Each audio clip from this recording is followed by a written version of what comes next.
The knock sounds harmless, but it isn't. Helping feels right until it destroys your safety. This video reveals what nobody tells you about doors, desperation, and surviving when rules disappear. Before going any further, subscribe now. Because when situations get uncomfortable, having the right plan ahead of time matters more than reacting in the moment. The house has been quiet for hours. Not normal quiet, the kind of quiet that makes every small sound feel louder than it should.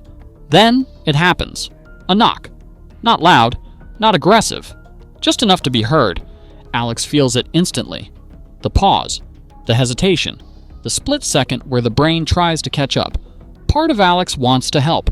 That instinct shows up fast. It always does. Another part of Alex doesn't say anything, but the feeling is there.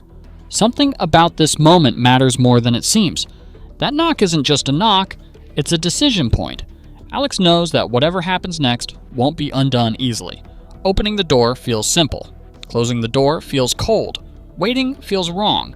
Acting feels risky. And that's exactly why this moment traps so many people. Here's the part most people don't realize until it's too late. The danger isn't the person outside. The danger is the decision made under pressure without a plan. Most people don't fail because they're careless. They fail because they hesitate, and then emotion takes over. And once that door opens, the situation changes in ways Alex won't see immediately. Not today, maybe not tomorrow, but soon. Why one small yes becomes a big problem. At first, helping feels controlled. Alex tells himself it's just one small favor, just one person, just this once. But problems don't arrive all at once. They stack quietly. Every extra person adds weight. Food goes faster. Water disappears faster. Batteries drain. Cleaning takes longer. Even simple routines start to stretch. Alex notices the stress before noticing the shortage. Then there's the part nobody talks about: information. When someone steps inside, they notice things without trying. Where people sit, where food is prepared, which rooms are used, how many people are there. When lights go on, when they go off, nothing dramatic happens, nothing feels stolen, but the knowledge is now out in the world, and knowledge spreads faster than supplies. One person mentions it casually, another person connects the dots. Soon, Alex's house isn't just a house, it's a place people remember. That's how attention grows. Not because Alex advertised anything, because Alex said yes once. And that's the part that surprises people. The risk doesn't come from being generous. It comes from being visible. The invisible line that disappears after one yes. There's a line people believe exists, a line between helping and being taken advantage of. Alex assumes the line will be obvious when it shows up. It isn't. The line fades quietly. One night becomes two. One meal becomes an expectation. One exception becomes the new normal. Alex doesn't want conflict, so Alex delays the conversation.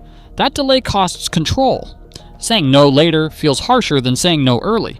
The emotional pressure increases because now there's history.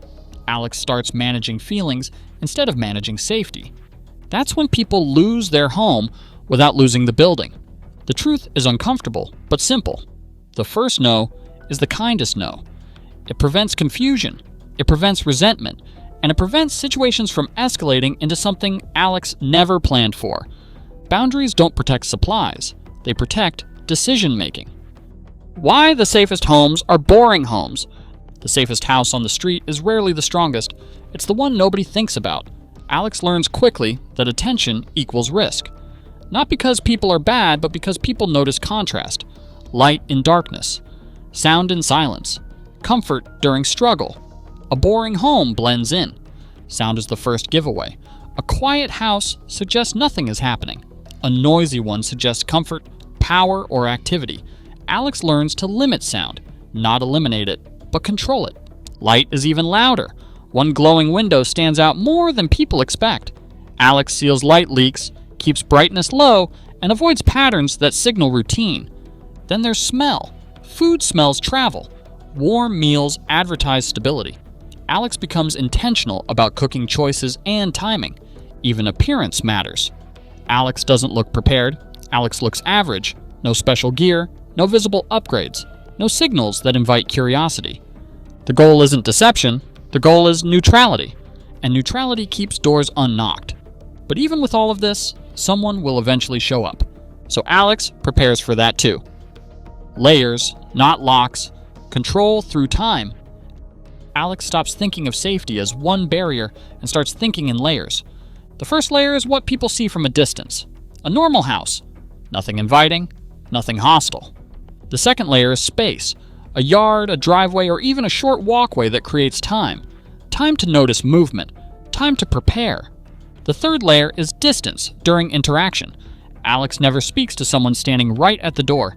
There's a designated spot, away from windows, away from entry points.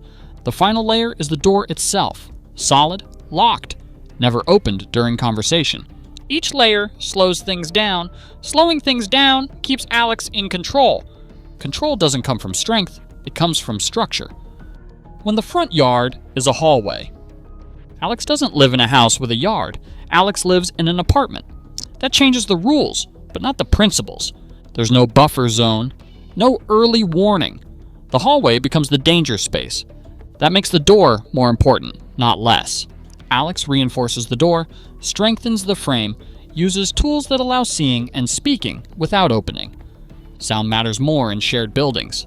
Voices travel, movement echoes, smells spread through shared air. Alex keeps interactions short in common areas, friendly but vague. No information, no details. Once inside the apartment, the door stays closed. No casual visits, no quick favors. That door is the final line. Alex treats it that way. The SANE response system. Alex doesn't rely on instincts anymore. Alex relies on a system. SANE. First, secure. The door is locked. Alex stands in a safe position. Family members are quiet and out of sight. One voice speaks. Second, assess. Alex looks before talking, counts people, watches hands, notices movement. Nothing rushed. Third, narrow. Alex asks short questions, closed questions, questions that require specific answers. No storytelling invitations. Fourth, execute. Alex chooses one action. Refuse, delay, or redirect. No explaining, no negotiating, no reopening the conversation. The system removes emotion from the moment. That's the point. The stories people use to test you. People rarely ask directly for what they want. They use stories. The smallest request is often the most dangerous.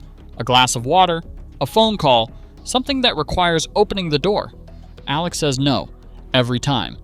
Then there's name dropping. Someone mentions a neighbor. Someone claims a connection. Familiarity without proof. Rules don't change based on names. Another tactic sounds official. Clipboards, badges, authority language. Alex verifies independently or disengages. Then there are probes, simple knocks, simple questions, someone checking who answers. Alex treats every interaction as information exchange. Alex gives nothing away, because every word teaches something. Real cost of one extra person. Alex once believed the cost would be obvious. It isn't. Water disappears faster than expected. Meals stretch thinner. Cleaning becomes constant. Trash piles up. Energy drains too. Physical energy, mental energy, emotional energy. More people means more decisions, more coordination, more chances for mistakes. Stress builds quietly until something breaks. Alex realizes something important. Helping one person doesn't just cost supplies, it costs clarity, and clarity is harder to replace. How to help without endangering home. Alex still wants to help. That doesn't disappear, but Alex changes how help happens. Help never comes from the door, ever. If Alex chooses to help, it happens anonymously, away from the home. No connection, no trail, small aid, low value. Enough to help without attracting attention. Sometimes help is information, directions, advice, skills. Alex becomes a guide, not a provider. That keeps compassion intact without sacrificing safety. Trading feels practical. It isn't. Trading from home announces two things. Alex has extra, and Alex is a known location. That combination attracts pressure. Even one successful trade creates a reputation. If trading happens, it happens elsewhere, quietly, with limits. The home remains invisible. That's non-negotiable. What to say when words fail. Alex practices words before needing them. Short, clear, final. Strangers get refused or redirected. Groups get calm boundaries. Neighbors get the same rules as everyone else. Emotion doesn't rewrite the plan. Consistency prevents escalation. Alex practices responses monthly. Knock drills, quiet drills, light checks, sound checks. Practice turns stress into routine. Routine prevents panic. That knock at the beginning still matters. Alex knows the answer now, not because Alex is cold, because Alex is prepared. The real question isn't what Alex would do. The question is what you would do. Would you open the door? Would you hesitate? Or would you already know your answer? Comment below what rule felt hardest to accept, and watch the next video to learn how to prepare without standing out. Because safety isn't built at the moment. It's built before the knock ever comes.